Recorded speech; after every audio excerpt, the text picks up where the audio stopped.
and it's headed in. It's a clear side of goal. It is a goal. And Bernardo Silva. Sterling goes forward. There he is. It's a great run from Aguero. Sterling, Aguero. It's another lesson in how to play the game from Manchester City. Riyad Mahrez. Brilliant. Just brilliant. With the Bruyne, lovely touch. In he goes. Sergio Aguero begging to be hit. And it is. Flick this up, tries to haul it down. And it finds its way across the line.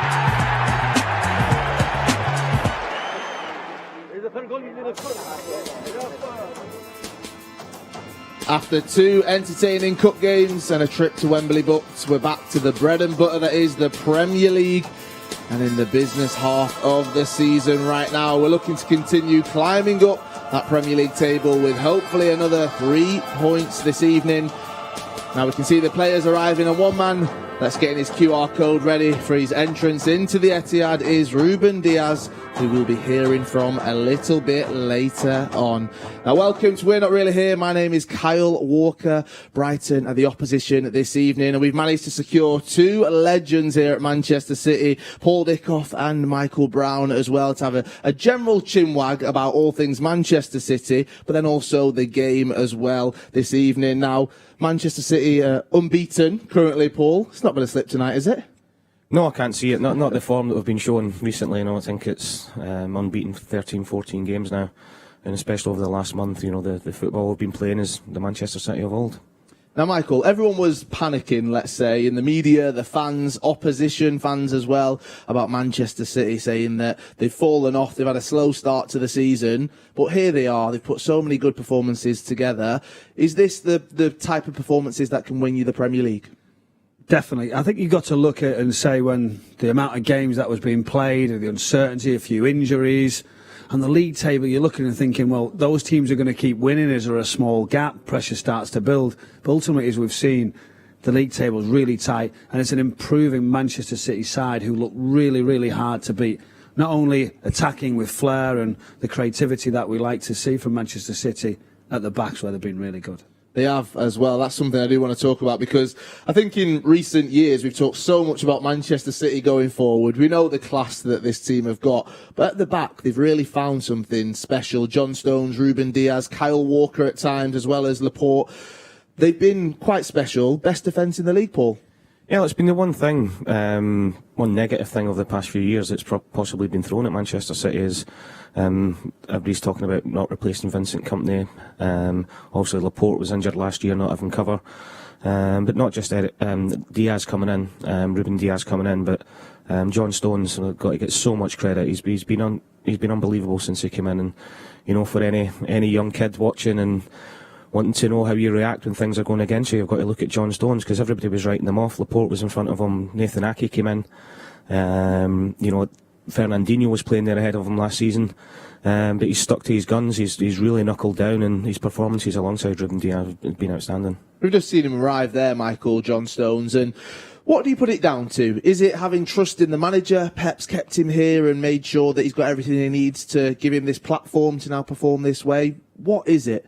Listen, I think the manager always believed in John Stones. John Stones had those, little injuries, and for whatever reason, things weren't going his way. He needed a run in the team. He needed also a team around him that were winning, that were playing in a style that he didn't just come in, because he likes to receive the ball, as we know. So a fit Stones who's not fully sharp, not been playing, a little bit open in front of him, and that's left some gaps. So it's an all-round team performance, and now John Stones is getting back to that best. Nobody can take the ball as a centre-back like John Stones, with that cool collectiveness. He just has the confidence to go and step in and take it, and it's great to see him really enjoying his football now. Yeah, and I think Brownie's hit the nail on the head. The big thing for me is fitness and getting a run of games. If you look at John Stones over the last 2 years, 18 months, he'll play 4 or 5 games, then he'll miss 4 or 5 games. And he's found it really hard to get into that rhythm. I remember speaking to Mikel Arteta before he left, and I was talking to him about John Stones, and he just said, in the nicest possible way, that they couldn't trust him. Not as in a player or as in on the pitch and his performances, because they always thought there was a world-class player in there, but getting that run of games consistently. And, you know, if your career stop-start and you're playing games and you're injured, and you're playing games and you're injured, it's so difficult to get consistency into your game. Now he's got that run of games, he's been different class. He looks so confident as well. With the Euros around the corner, a World Cup around the other corner as well, Gareth Southgate's got to be looking at this centre-back position that he's got and thinking, oh, how can I keep John Stones out? Exactly. You know, and he's doing it for Manchester City week in, week out. It's all about him being fit as well. It's not just about sort of taking the ball, as I said. He's been able to last the minutes. He was going out there having muscle injury after another one. And Paul will tell you, when you get those sort of little niggles, you chase him back, you go training really hard, and something else starts to go, and it's a vicious circle, and you have to strip it back, be patient, get everything all in order before you come back on the training field, build it up, slow process, and get through a couple of games if the loading allows you so. It's very difficult with the amount of games now, but luckily Pep Guardiola has a little bit more choice, that he can change a few of the players to get you to that stage, and that's what's helped.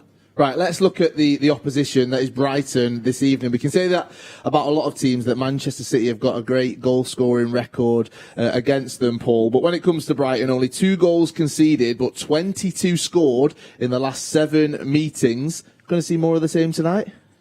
I think if you look back over the last couple of seasons, we've got to say yes, and I hope so. But I just look, Brighton, you know, Pep's got so much respect from him. You heard him in his press conference talking about Graham Potter, how they play. What we'll see is 2 teams that will really stick to their principles tonight. And Brighton are a good team. They're not that far away. You know, if you look at the results, I think Leicester done them 3-0 a few weeks ago. Apart from that, there's always the odd goal in the game. Concede a lot of late goals, concede a lot of early goals. So I think tonight, if we can continue the form that we're going in, get an early goal, it'll be a comfortable evening. I know it's an old cliche, but there's no easy games in the Premier League. Graham Potter sets up that team really well. They're well structured, and going forward, they can score goals. They've got quite a few players out currently, but they're still going to be a bit of a threat coming here to the Etihad. They are. They really can cause problems because of that setup. Graham Potter does. He wants them to play football. He makes you stretch. He gives you decisions to make as a football club of how you set up against them. And we talk about the Leicester City side, starting with a back 5. There could have been 2 up at Leicester City. Great saves to the right-hand side, Kasper Schmeichel. They changed to a back 4. Justin went across. And at that point, Leicester City come into the game and cause them problems. So it's something to be aware about. That City might have to change. Hopefully, you would expect a Manchester City side to be able to stick to what they're good at and be able to see Brighton away very quickly. I think one of the reasons we've done so well against them is, and it's a negative for Graham Potter, but it's a positive. He trusts his players so much, and they want to play expansive football, and they want to play out from the back. And the way we are pressing at the minute, and the way we've pressed in the past, you know, a lot of the goals that we do score against them, as we're seeing now, is us winning the ball high up the pitch because they want to play out, and then we hit them. And that's the thing, Paul. Do you know, against the City side that they know can score goals, they're looking over the shoulder now. They've come to the Etihad and he's 4 goals, and they're all aware of it with these performances that they keep doing at the Etihad, getting beat convincingly. Are they then still brave enough, this side, to keep taking the ball, keep doing the right things when you've got a relegation battle coming your way, and ultimately when you're playing against Manchester City at the Etihad? So confidence, belief, can they do that? And I think if City start well, run over them, set the little traps, that's where the really good City are. Allowing one pass, then the next one, then they go and jump. And I think that's what will happen tonight, because I don't think they'll change. Graham Potter won't change. Whether he plays with a 4, more often than not a 3, he'll look for them to look at the 3 centre-halves to spread out, and they will play out to the back, and it'll play into your hands. But you know, we're talking about... They've changed the systems as well, Paul. Brighton are also, you know, they also can change to that back 3, back 4. They're comfortable with it. Something I just want to point out here, all right. Sergio Aguero with that finish. Paul, I talked to you just before we came on air about that. We saw it obviously for the QPR goal. We know that he likes to take a touch and then strike. He's a master at doing that, though. Yeah, it's there's no backlift. It's how early he hits it as well. You know, I think talking about the goal there against Brighton, the QPR goal, the goal at Old Trafford a few seasons ago, where he runs all the way across, and just as people thinks he's going to take his touch, he takes another quick touch, then shoots. And what defenders can't get set, and more importantly, but when he hits them that early, the goalkeepers can't get set either. Do you know, I've been talking so much about Sergio Aguero recently. He's not been featured in the squads, but is his future at Manchester City? I don't want to talk about it in a negative way, but he's given so much to us that we've just seen some of the highlights there of what he's actually managed to do here. I mean, how good were they? It would be a loss, wouldn't it? The highlights there. His finishing is ridiculous. We all know that, and it's great to see those pictures, and hopefully he'll be scoring some goals soon. Hopefully he will be, right. Those fixtures have been non-stop for Manchester City. We've talked about the games are coming thick and fast. We've also had quite a few of the key players out with injury or isolation, but actually it looks like it's worked in a way because the players have really stepped up when they've been needed. We've had Zach Stefan coming in goal. We've had other players going into those positions when they've needed to. So thinking with our manager hats on, not me, obviously, but when you're looking at Pep Guardiola, what has he done to ensure that Manchester City have managed with everything that's happening? I think you look at the squad. So they've certainly got players who can come in and improve any type of team when you look down the pecking order. And the youngsters are even getting better as well, that they, when needed, can step up. But for me, it's been some of the tactical choices. You talk about the result at Manchester United when you're sort of saying who's the front player, you go to Chelsea, and at that point you start to realise that little bit of wizardry in selection, players missing, having the confidence to all come in. And when the club are actually rolling with confidence, then everything seems to fall in place, and it's been great the last month. I think we're probably the last two to ask about being managers. We both get sacked, mate. I don't know if you knew that at some point. I think a lot of people have really stepped up, especially in recent weeks. You know, we all know people are going on about the game time Phil Foden was getting. He's been outstanding. Cancelo coming into the team, probably consistently one of our best players. But for me, the standout performer, especially the last couple of months, has been Gundogan. You know, I think he's been excellent. I think he's... Do you think he looks fitter, Paul? He looks sharper.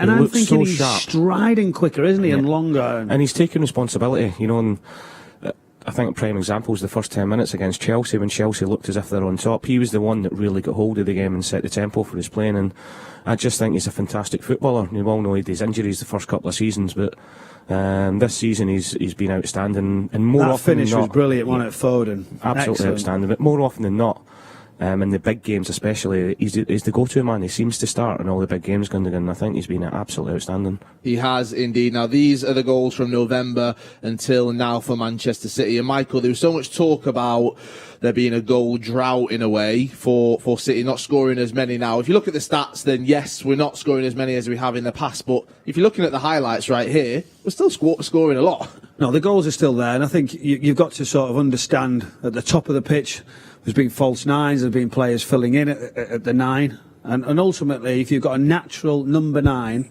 at the top of the pitch, a great finisher, and Aguero or another, Gabriel Jesus has got that in him as well. He's missed some games. That would make the difference. We're talking about conversion rates, etc.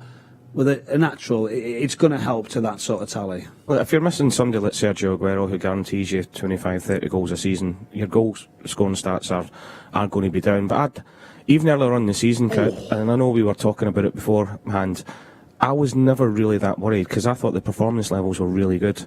We just weren't taking our chances. There were so many games in the first 20 minutes in previous seasons we blew teams away because we've took our chances, and there was just that one little bit that was missing, but we've been so clinical the last few weeks. No, there was a couple of games, though. I think there was a couple of games before Christmas, ultimately, that was a little bit slower.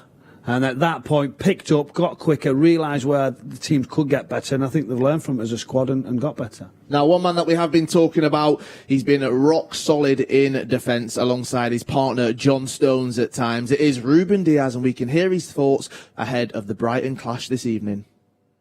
I think we're in an incredible moment, but the moment we start to think about it too much, it's the moment we will probably start to go in a way that we don't want to. So we're just taking every game step by step, each game at his time, and obviously we are in a good moment and we want to continue. You boast the strongest defence in the division, and whether it's partnered with John Stones or even Kyle Walker, it must be something that you pride yourselves on. Obviously we are proud that we've not been conceding much goals. That's a proud moment for us defenders and also for all the team, because we defend as a team. We begin with the striker. And I think that should make us all proud, because at the end of the day, if we concede less, we are so much closer to win. So we've been working on it a lot, and we would just want to continue, and we want games to come because we are ready for them. Brighton are in a difficult position at the moment. What have you made of what you've seen of them in your preparation for tonight? Even though their position is not the best, we know we're up against a really good team with really good principles, and we are just as sharp as we can be, because we know it won't be an easy game, and they've got their strength. So we need to be at our very best to win the game today. Thank you, Ruben.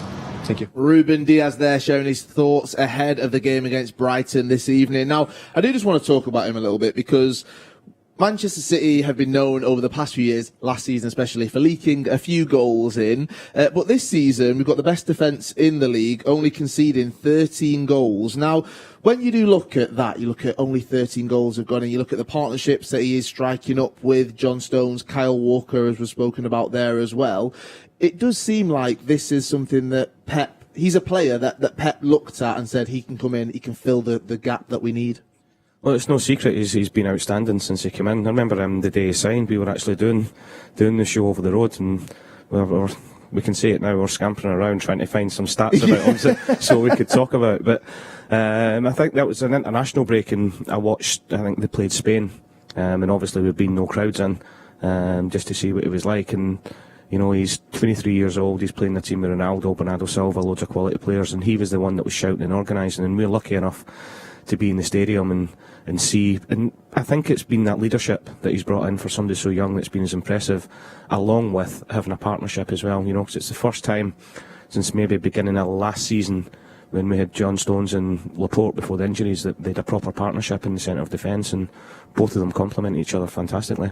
So can defence win you the Premier League when you're conceding not as many goals as you have done, when you're scoring goals the other end as well? I think we've seen that. Ultimately, defences, clean sheets can do that. So there's a balance, isn't there? You know, Pep Guardiola, as we know, wouldn't just want to sit on the defence and say, that's won us the title. He wants to be an attacking coach. He wants to get forward. But ultimately, it's great to see somebody, from my point of view, of having that enthusiasm to defend and to get hold of people and to talk. You don't get so many players who want to do that anymore. They just get on with the job, wait to be told, just play as they do. And some amazing players can be quiet, but he has a little bit difference to him, that he'll grab hold of a couple. And we talk about leaders of the football club, and we grew up on that, didn't we, Paul, of people actually pulling people around and demanding it from the teammates. And I think it's infectious. It gets the next person to talk, the next person to go tight, and it's really working. And it's little things as well. And you know, people are saying there's a bit of a bromance going on with him and John Stones at the minute, but if you see John Stones does something well, he's over and he's giving him a little tap in the backside, a little hug, a little high five. If Ederson does it, or Zach Steffen when he's been doing it, you know, he's the one that goes over and says yes, come on, and gets everybody going. And very, very quickly, for somebody so young, he's got so much respect for his teammates for the job that he's doing. Now, I don't want to compare Ruben Diaz to Vincent Kompany, because he's his own player in his own right. But one thing he does, which I think Vincent Kompany did as well, was make players who he's playing with confident. That's what I'm seeing. Everyone who he's playing alongside, Michael, looks so confident and looks like they trust their partner, so that means that they can play their own game. I think it's important as well is aerially. I think Manchester City, when crosses were coming in, who's going to be that leader to go and attack? And you see in the Premier League, there's still targets from that sort of point of view, the line, how deep you come, who gets up. And when someone's shouting that and leading it across, you're already aware of it. Somebody's giving you that information. It's not disjointed. And I think he's really gone on attack balls, not just with his feet and defending, you know, tackling and blocking. He's been really good aerially with his position. And I think that's important for Manchester City, especially. You talk about John Stones coming back in, fullbacks who have not always been a natural fullback in that area. It's hard to go and slot in and do a back four, and I think that's where he's also made a big difference. He loves defending. You can tell that when you watch him play. He loves him, for talking about Aguero's goals, him sliding in and making a block is just let him scoring a goal. And, you know, when you watch him, and City are on the attack, he's thinking what if all the time, you know. And I was fortunate enough to be in, when I was a young kid at Arsenal, in a team with Steve Bold and Tony Adams, and they used to shout all the time that you're at the most vulnerable when you're attacking, and that's when you need to switch on. And he does that. He does that all the time. You know, he's always waiting, whether De Bruyne has got the ball, whether it's Bernardo, all the fantastic attacking players. He's always thinking what if it breaks down, and getting ready to defend. Right, let's hear from Pep Guardiola ahead of tonight's clash against Brighton. He had his say just now. Pep, the chance to go third tonight after recent results. How impressed have you been with the team, given that there was a late start to the season, the injuries, the packed schedule, players out with COVID? Does it make it all the more satisfying? I think all the clubs, all the teams and clubs are fighting for the weird, strange situation. Just the team who adapt better, adjust better, more chances we'll have to winning games. Walker on the bench tonight, and Torres, Jesus. Do you have to be mindful of players once they come back from having COVID? Have you seen it affect players differently? No, I don't know. So even the doctors, fight to know exactly what are the side effects or what happened after pass the COVID. So, but they play, especially the early ones that come back, Gabriel and Kyle, and they play almost 90-minute both, and after 3 days another game. I prefer to handle his conditions. 2 goals for Bernardo Silva in the last game. Has that ended a frustrating time for him of late? Who? Silva. To score goals? Yeah, it was nice. Always struggle a little bit, but it was important for him. Hopefully for his confidence will be good. You've been very complimentary of Brighton. What is it? What quality do they possess that you like to watch the most? It's a way to watch, joy to watch. So, especially as a propositive team, it doesn't matter what you play. They want to play, they want to impose. Sometimes it's not possible because the opponent sometimes is good. But his stats in terms of not just ball possession and chances and create in the final third is really impressed. I think the results don't show the performance they have done so far.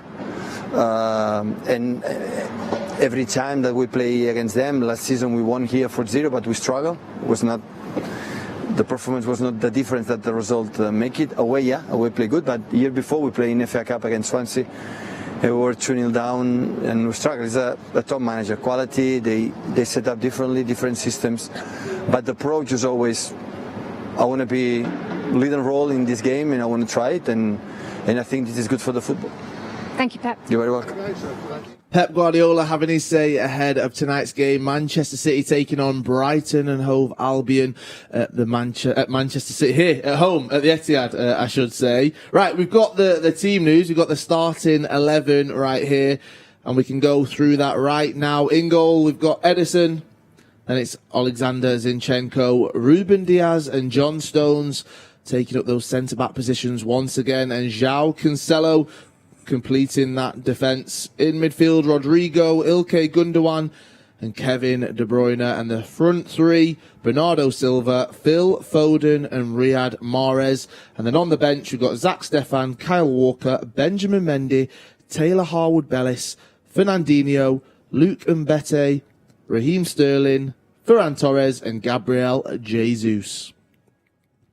Right, let's talk a little bit about this starting lineup then, because we're going to jump straight to the front three and Kevin De Bruyne as well, because when you're looking at the options that Manchester City have, we know the attacking flair and power that they do possess, but Bernardo Silva, he looks to be finding that form again. Phil Foden, we know what he's capable of. Young, energetic, he brings so much to that pitch, and Riyad Mahrez seems to be in great form as well. These front three, they're going to be looking for goals tonight, Paul. Yeah, they are, and they've been in fantastic form recently, and I think the only thing we've got to try and work out is who's going to play where, and whether Kevin De Bruyne, whether he plays as the false nine as he has done recently, whether it's Bernardo, Phil could be in there, Phil could play central, Bernardo could play wide, so it's going to be interesting, but what there is just a load of quality in there, and they're hitting the ground at the right time, the form that they're in. Kevin De Bruyne, for me, I say it all the time, he's just not the best midfielder, one of the best players in the Premier League, he's one of the best players in the world. And then Phil Foden's possibly one of the young best young players in the world, and he's shown that, and he's getting a run of games now, and he's getting better all the time. So it's going to be interesting how they set up, but regardless of who plays where, there's a lot of goals in there. Do you think that allows Manchester City to be more flexible, having Kevin De Bruyne in that false nine, whether it be Mahrez or Foden, either side of him?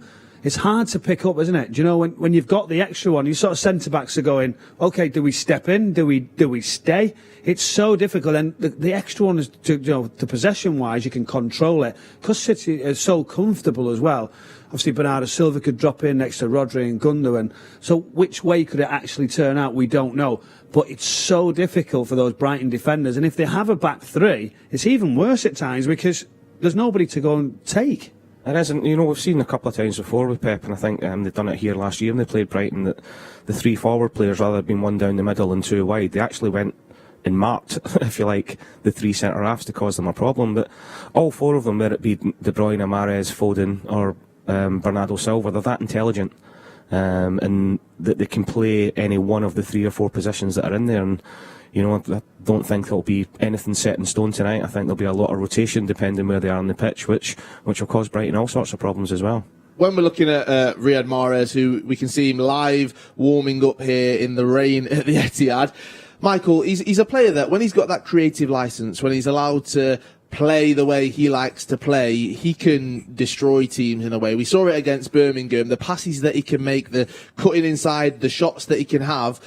He has got a lot more than I think people think. And when he's smiling and enjoying his football as well, you're just seeing that clip there, it was brilliant, and he's up for the game, he fancies it. If there's space there for him, if you allow that space, and in such tight areas as well, he's great, but he can cut left, he can cut right.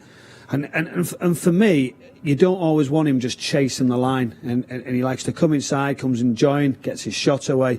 But once he's in the box, you can't go near him. That late chop that he's got, ultimately, I wouldn't want to play against him, especially when he's on it and he's trying to do things. And he's got such ability, and at times he's unplayable.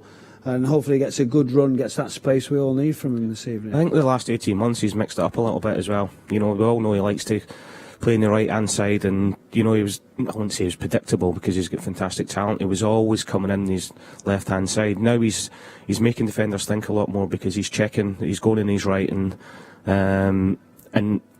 he's releasing the ball early sometimes, whereas I think one thing that was pointed at him was holding on to the ball too much. And, the pass to Kevin De Bruyne at the weekend against Birmingham for Bernardo Silva's second goal was world class, so he's got everything, and Brownie's right. When he's playing that smile on his face and he's got the space in the pitch to go out there and express himself, he's a top player. He really is. We can see Kevin De Bruyne there, and he's not bad either, is he? I know, yeah. We like to talk a little bit about him time and again. But when it comes to Kevin and the positioning on the pitch, he's so versatile in a way that you could probably play him anywhere and he'll give 110% no matter what, and you're going to get a good performance from him. It's amazing. And do you know, you talk about this front nine role, or false nine, sit in, and he'll happily go right back into midfield to get the ball. And you're looking there as players and thinking, right, well, I'll take Kevin De Bruyne. I'm the centre-back. If he's the false nine, well, I can go and take him. If I'm, whoever the midfielder is for Brighton, where do you go? How far do you go and take that? He's got such athleticism. He finds himself out wide right. He sweeps the ball out wide, gets to the edge of the area, puts one off the post. He's got a bit of everything in his game, and what I really like as well, and everyone gives him the credit for how he goes forward, how he creates that energy. He's not afraid to run back and tackle people as well, and I think it's a great lesson, and Pep Guardiola demands that from his players. His work rate's phenomenal, and people might think that he's easy on the eye, like Brownie said there, on the ball attacking wise, but you watch him without the ball, and if he's tracking back, not just everybody can track back, but the intensity he does that, he wants to win the ball back as quick as possible. And it must be a nightmare if you're an opposition manager, regardless of where he plays. Do you man mark him? Because if at times when he gets man marked, he's so clever, he'll go and stand out in the left wing and say to whoever's picking him up, yeah, you come out here, which leaves spaces for everybody else. Do you pass him on? As an opposition defender, you pass him on, it's creating space for everybody else. So wherever he is in his pitch, he's world class. We could probably sit here and do a whole show on him. We definitely could. Right, we're going to put your two brains together though. We talked about your skills as managers, all right. So I'm going to ask you two to set up this team this evening. We've got that starting 11. How would you both set them up? So obviously Edison in net. Are we going Zinchenko left, João Cancelo on the right? Yeah, I mean, we're just looking at that now, and obviously different areas, different people are putting out how you would pick that. And I'm looking and say, the first one on the top of the pitch is, who do you play as the 9? So at that point, I'm actually thinking, well, would it be Kevin De Bruyne in that area, can go and license? You have 2 wide players and a Foden on a Mahrez. It gives you that option. So let's see. Listen, we try to second guess Pep Guardiola all the time, and he always brings something new to the table. That's why he's the best in the business. Nobody can sort of second guess Pep Guardiola, and if you do, you're in a little bit of trouble. So, listen, I think the back four speaks for itself. Rodri would sit, whether Gundogan also sit alongside Rodri. I would expect Manchester City to have a little bit more possession. So you want those forward runs. I want to see that energy that we talked about, Gundogan going past De Bruyne, past Mahrez, past Foden from the 2 midfield. We know Bernardo can do that as well. We know Brighton like to play possession football, and it's a dangerous game. And I think, as in who's going to be the false 9, the withdrawn one, I can see it being Bernardo tonight, with his energy and keeping Kevin more centrally. And we've seen in recent weeks that a lot of the time with the ball it's been a back 3, with Cancelo sort of tucking in and being in midfield and trying to overload Brighton in there, because Brighton, they look at the league position, but they do like to keep possession within the midfield and maybe getting an overload in there, and the rotation between whether it be Kevin, whether it be Bernardo, Phil and everybody else will be there to see. But I just got a feeling with Bernardo's energy tonight that he could be the one that's playing as the false 9. Now, I can't tell if these images would have slowed down there or the players were going very slow in the warm-ups. Let's focus on the subs bench, though, and 3 players that we've seen plenty of. Raheem Sterling, Ferran Torres and Gabriel Jesus as well. I mean, if things aren't going right and we're not scoring the goals, we can just bring either of those 3 on, Paul. I mean, Raheem Sterling himself, he'd be able to get 1 or 2. It's not bad, is it? I mean, injury crisis. What injury crisis when you've got 3 players like that on the bench? But it just shows you the quality that and the depth of the squad that we've got. And you know, with a load of games recently, obviously the win at Old Trafford last week, and then the cup game against Birmingham the weekend, and obviously tonight. Then we'll get Saturday, then midweek again. So it's allowing Pep to keep players fresh as well. Right, we have got the Brighton starting 11 as well, which we can go through. I think they are warming up as well, trying to stay as warm as possible. Robert Sanchez, Adam Webster, Dan Burn, Lewis Dunk, Davy Proper, Ben White, Bernardo, Joel Veltman, Percy Tau, Leandro Trossard and Alexis McAllister. But I want to focus on something else when it comes to Brighton as well, Paul. You actually went there. I did. I loved my time there. I had a short spell when I was a kid at Arsenal. 1993-94 it was, at the old Goldson ground. You know, went there, played eight games for them, and actually got called back. And, you know, I played in it was old Division 3 at the time. We played Fulham. It was my 1-2-0. Scored 2 goals on the Saturday. On the Sunday morning, I got a phone call from George Graham calling me back, and on the Tuesday night I picked up a European Cup Winners' Cup medal against Parma for Arsenal in Copenhagen. So it just shows you how quickly things can change. But, you know, fantastic experience for me. I did think the phone call from George Graham this Sunday was a wind-up. I thought it was one of the guys winding me up, trying to get me to go back when I wasn't. But went out to Copenhagen thinking I was just going to be a bit player, part of the squad. And as I said, I ended up picking a Cup Winners' Cup medal, which was fantastic memories for me. Your allegiances aren't split, though, tonight, are they? Absolutely not. Even though you played for both. Right, one player, he is on the bench, is the club captain, Fernandinho. Now, he does seem to be having a real renaissance. He's struggled with some injuries, his age, people are talking about as well. But at the end of the day, he looks like a player that can do it week in, week out. He comes on, he puts out the fire before the sparks are even lit when it comes to an opposition attack. And this leads me nicely to have a bit of a catch-up with him. Yes, City TV got to chat to the club captain, Fernandinho.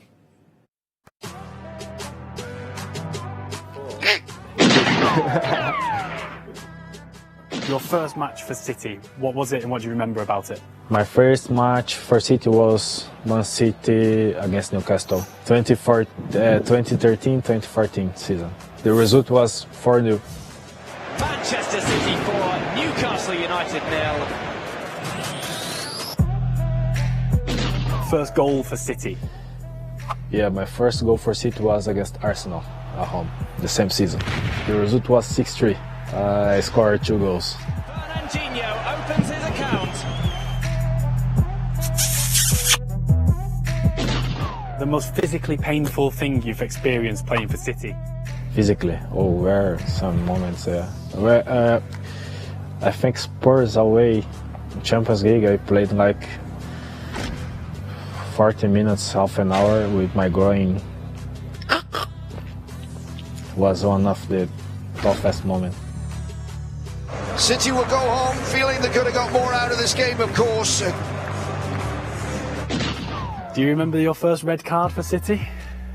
My first red card maybe was against CSK Moscow, Champions League. And Fernandinho has been shown a second yellow card, and he is off. What did you think when you first started training at Manchester City? Was one of the happiest moments of my life, my football life.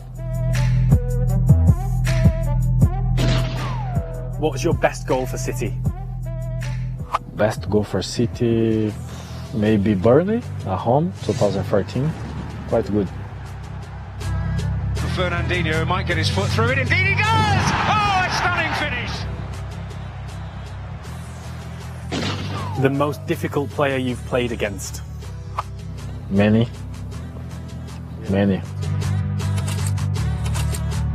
What's the classic Fernandinho goal celebration? I don't know. Just run and punch like this. That's it.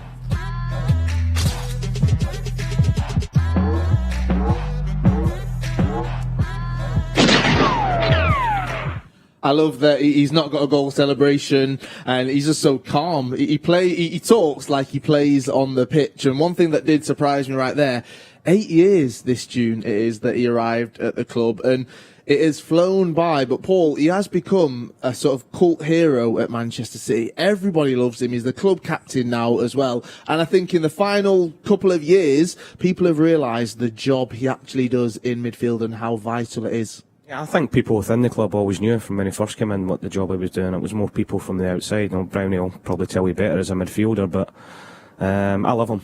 And saying cult hero, he's a legend. For me, as in that defensive midfield role, he's been not just one of the best in the Premier League, one of the best in Europe over the last few years. And you can tell that the respect that he's got from the players as well. The way the players ran over to him and celebrated at Old Trafford last week. And he's just, off the pitch, I've been lucky enough to meet him quite a few times, and he's just a fantastic, really humble guy who wants to win and loves Manchester City. And he's not afraid to stick a foot in, Brownie. I heard that he was watching some of your highlights throughout your career and getting some tips from you. Well, he's not afraid, we know that. And do you know, the first thing I say of Fernandinho, he's a team player. The team comes first in everything he does, and I think that tells you everything about his personality, the person he is. He's very approachable, very nice, very smiley, honest. And I think that, it's like his performances. He'll be the first to go and fill the gaps. He'll be the first to go and drop into centre-back whenever needed. He's the first to, when he's not been selected, he had a period of time where he wasn't in around the starting, just gets on with his job. And he's done remarkably well for this football club. And as I say, around the area, I think he's a great example for everybody. And I think he rightly so, he's going to be remembered for a long time, and hopefully his career can continue a little bit longer at City. It is coming towards the end, I would guess that, obviously for his age.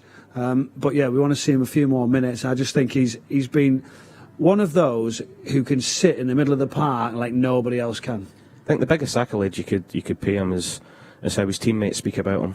And we all know how fantastic we are going forward, but Kevin De Bruyne, I've heard interviews with Sergio, Raheem.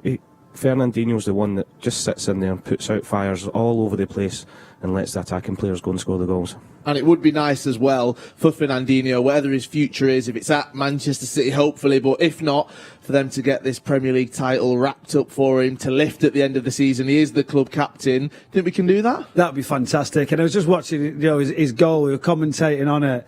And I was doing it with Ali Man when he scored against Manchester United, and I actually couldn't talk. I actually jumped. And I was like, because it's nice to see somebody get a reward for that. And me as a midfielder, who've ran around chasing people, fitting, and you don't always get that goal, or you don't get. And we've talked about Diaz, didn't we, about how he loves defending. That's his sort of goal, and it was great that he got that reward, and there would be nothing better for him to go and lift that trophy. I mean, I think, and I hope that he'll be here longer than this season. You know, I think the way Pep spoke about him last week, his performance, the way his teammates speak about him, that I'm pretty sure that if he wants to stay, and it'll be up to him for whatever reason, if he wants to stay, that there'll be a contract there for him.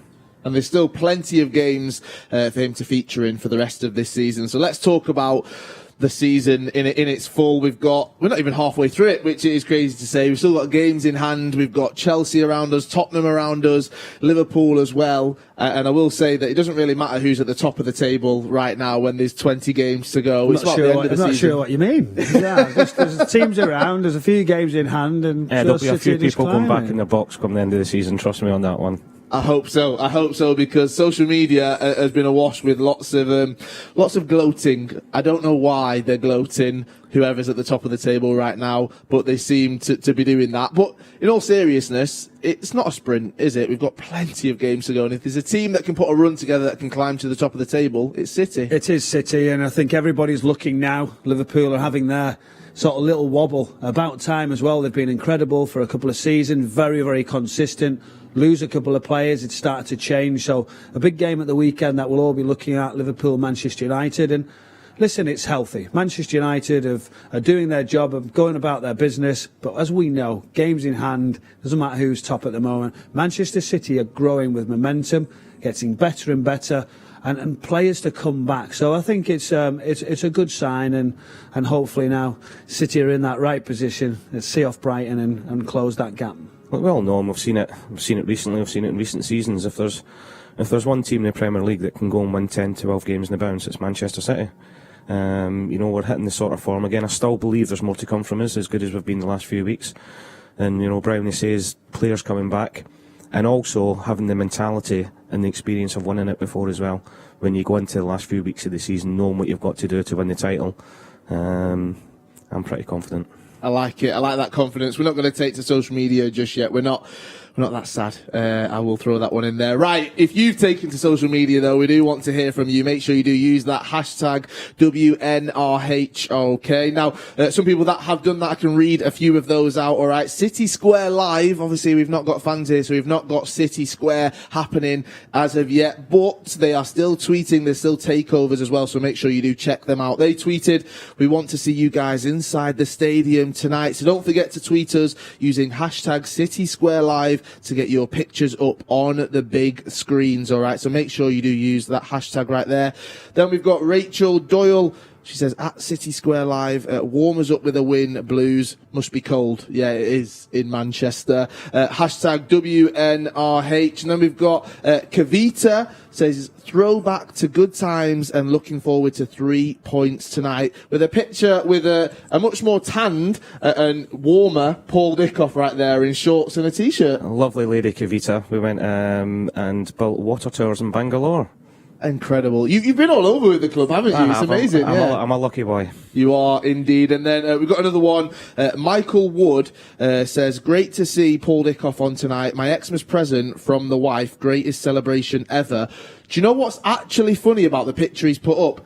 I was looking at buying the exact same one last night. I'm not even lying. So, yeah, that's a coincidence right there. I'm going to have to purchase it now, aren't I? So make sure you do use that hashtag WNRH. We do want to hear from you. Speaking of artwork, have you got any of your celebrations or any special moments up in the house or anything? Best memorabilia that you've got? No, I've obviously got photos and stuff that people have gratefully given me, but I'm not a big one of having myself plastered up around the house. It's all mainly family photos. I will say, last night I was filming via Zoom with Jolie and Lescott, and he was laughing about stuff that I had in the background because I had like a PS5 pad. I had loads of cool stuff. It looked good, and then he just said, yeah, but you've not got this. And he just had his England caps behind him, and he shut me down straight away. Michael, have you got anything? I've got a few bits, some great memories, some good photos from different games, different shirts. And to be fair, I used to have them all up, but now, as you say, I've got them in in a cupboard. They're not all plastered, but I've got a good I collection. think when you're of some playing, great it's nice stuff. to have them up. I think the older you get, you sort of think, come on, mate, you've had your time. Put them in the loft. No, the kids as well have got some We'll nice dust them off at pictures. some points. Kids have got some nice pictures of games that I've been in, and a couple of accolades that you get along the way, which are nice keepsakes that you put in special places.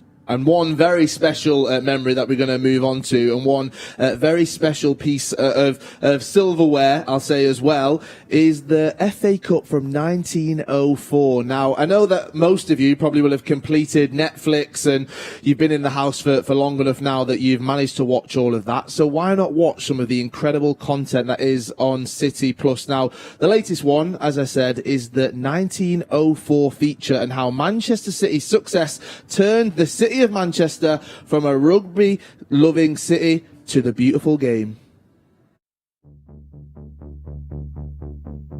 How do you trace a club's success back to its very beginning? Can it ever be just one object? This is a story of Manchester City's 1904 FA Cup victory. A moment that changed not just our football club, but the city of Manchester. Before 93-20, Poznan's, bananas in the crowd, the ballet on ice, Mercer, 84,000 people at Main Road, there was this, a success that sparked the Manchester City we see today. With this trophy, I want to show you the moment this city turned blue. The catalyst for a legacy and a heritage which shapes Manchester City Football Club 126 years and counting. This is the story of what it meant then and today, with a little help from those that flourished because of that success back in 1904. Manchester's first trophy. And it was, by the way.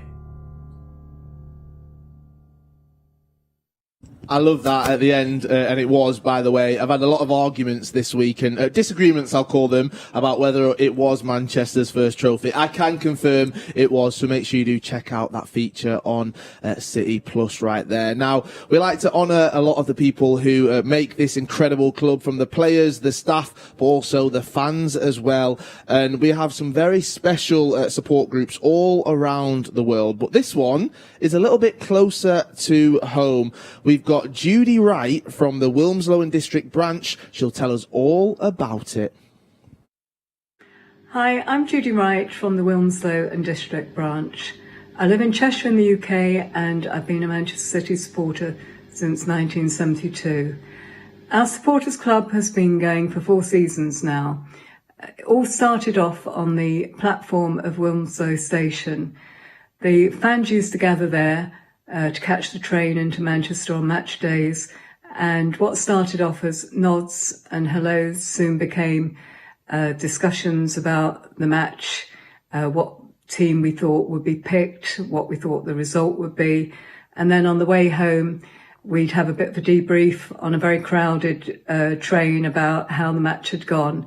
And soon friendships actually developed, and one of our supporters thought it would be a really good idea to get a local club together and canvass some support from the fans, and the rest is history, really. We now have over 50 members, and we meet every second Monday of the month at the King's Arms pub in Wilmslow, and we've had some great fun. We've had some fantastic visits from people from the club, from city legends. We've had journalists, we've had quizzes, we've had the trophies. It's all been really good. New members are always welcome, and anybody watching from the club that wants to come along and tell us about what you do, you're very welcome too. Looking forward to getting our plaque, looking forward to getting back into the Etihad and supporting the boys in blue. And here's to a successful season. Thank you for that, Judy, from the Wilmslow and District branch. We don't need to send that one. Paul or Michael, who's taking it home? Which one's dropping it off? We'll drop it off on the way home, To be fair, I spend a few Friday nights in the King's Arms occasionally. That's a lot of my friends going there, and obviously not at lockdown, so I can happily take it myself. Well, either us or both of us will take it. Both of you can do. Judy, that is coming to you very, very soon. Right, from Wilmslow all the way to Alabama, it's time for our Junior Blue. Now, Tomiwa is 12 from Alabama in the United States of America. Favourite player is Kevin De Bruyne, but that's enough from me. You can take it over, Tomiwa. Hello everyone, my name is Tomiwa, I'm 12 years old, and I'm from Hoover, Alabama. Today I'm so excited to be the junior citizen of the match against Brighton. My birthday's coming up in a few weeks and I'll turn 13, and this is the best birthday present I've ever had. So good luck and let's go, City! I love that right there. Birthday's coming up very soon. You can see the enthusiasm. So hopefully there's 3 points coming for you tonight just to celebrate. Fantastic. Nice. Absolutely fantastic. I tell you what, Brownie, you can take the one to Winslow and I'll take the one to Alabama. There you go. Yeah, you go all the way to Alabama. That's fine. All right. As long as I can come on that one. And then when lockdown's over, I'll join you in the pub as well. I mean, it is nice to just see the fans from all over. For me, it's great because, I mean, I grew up, I could see the Kipaks from my bedroom window, so I've grown up around this club my entire life. But to see just how far and big the support now is for Manchester City, when you've got 12-year-olds that haven't seen the darker days of Manchester City, they've only seen the successful ones, it's nice to see that they still support this club. It is, and it's their knowledge of the club as well. You know, keep saying I've been fortunate enough to go a lot of weird and wonderful places at time with the club. I mean, we've been in trips together as well, and you see the passion, whether it be in America, whether it be in Asia, whether it be in Africa.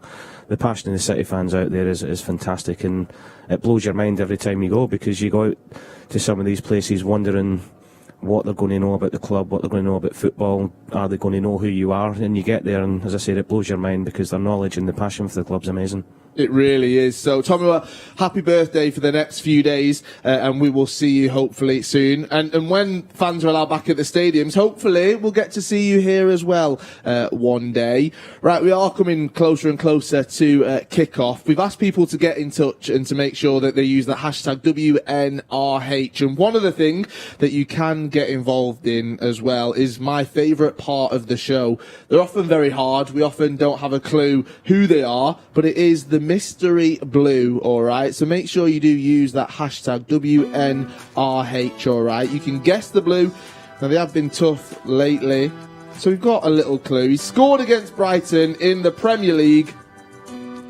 I mean, that helps, right? A little bit. Just the 22 goals then, yeah?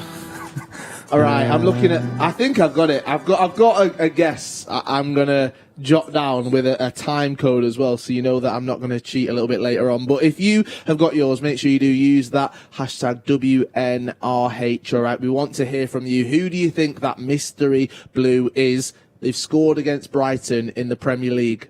That narrows it down. Not really. Right, Manchester City taking on Brighton this evening. Minutes away from kick-off. We've talked about the lethal attack Manchester City possess. Are we going to see goals then? Come on, Brownie, please. Are we going to see some goals tonight? We certainly hope so. We've got to see goals. I mean, it's going to be key how Brighton set up, whether they play a back three, whether they have a sort of a midfield box of the 2 attacking players at the top of the pitch, dropping back in to stop that space for Manchester City that we talked about. So we'll see. But ultimately, if Manchester City perform well, perform quick and slick and move the ball away, you know, as we know, then it should be really a convincing win for Manchester City. We've talked about how Brighton can set up. We can talk about how they can be a tough team. Where will this game be won tonight, and what area of the pitch, Paul? Well, I just think, say before, the middle of the pitch. I think the quality we've got in there, they'll outnumber them. And then, you know, and I can see it being a minimum of another clean sheet and a minimum of 4. So I'm going for 4-0 tonight. Oh, 4-0 right there. The confidence is oozing out of you. Michael, who are you going for? How many goals? We talked about this before, didn't we? and I think there's 3 goals for Manchester City. I'm a bit on the fence whether Brighton can score a goal. The clean sheets would be affected, obviously. So I'm going to say 3-0, 3-1. Can I do that? You can, yeah. We'll give you that one. City will score 3, but if you get it right, you can't just claim it as if you were going to go for that one. You've got to say that you did choose 2. 3 for Man City. That's what I'm saying. 3 for Manchester City. I'm going to go one more than both of you. All right, I'm going to say 5-0 Manchester City. I'm confident in this attack tonight. Just very quickly before we do end the show, I want to talk about Gundogan and Rodri. Rodri as well, because we focus so much on Fernandinho. So Rodri, what is his role tonight? Is it the Fernandinho role? I think so. I think we know Gundogan's going to be able to get forward. And as we mentioned, Brighton can cause opportunities. They can set up in different ways with that ball playing sort of 3 centre-backs that they want to do. And they can create space. So Rodri's so important, especially if we're going to see Cancelo, Zinchenko get high up to try and create these overloads. So leaving that 3, that protection just in front of Stones and Diaz will be very, very important. I think he's vitally important in set pieces, especially defensively. We know we've got John Stones and Diaz, but we do mark zonally, and 9 times out of 10 when the ball's coming into the box, whether it be from corners or whether it be from free kicks, he's the one that gets his head in it and does a great job there. And Paul, I'm going to give you one more opportunity before we finish to try and guess this attacking lineup. Kevin De Bruyne at number 9. Are we going to see Sterling coming on? What's going to happen up there? I've just got a feeling with Bernardo's energy after these couple of goals at the weekend that he'll be playing as the false 9 with obviously Phil and Riyad either side and Kevin a little bit deeper. Right, there we have it then. Manchester City taking on Brighton. The players are getting ready to come out here at the Etihad. Hopefully we'll see plenty of goals as these two teams face off, going head to head. Make sure you join us at half time. We'll be back to give you that first half analysis, plus at full time as well. And remember, at 12 o'clock tonight, you can catch the full match on City Plus. So there we have it. Manchester City taking on Brighton in the Premier League. Hopefully it'll be 3 points for the Blues. See you at half time.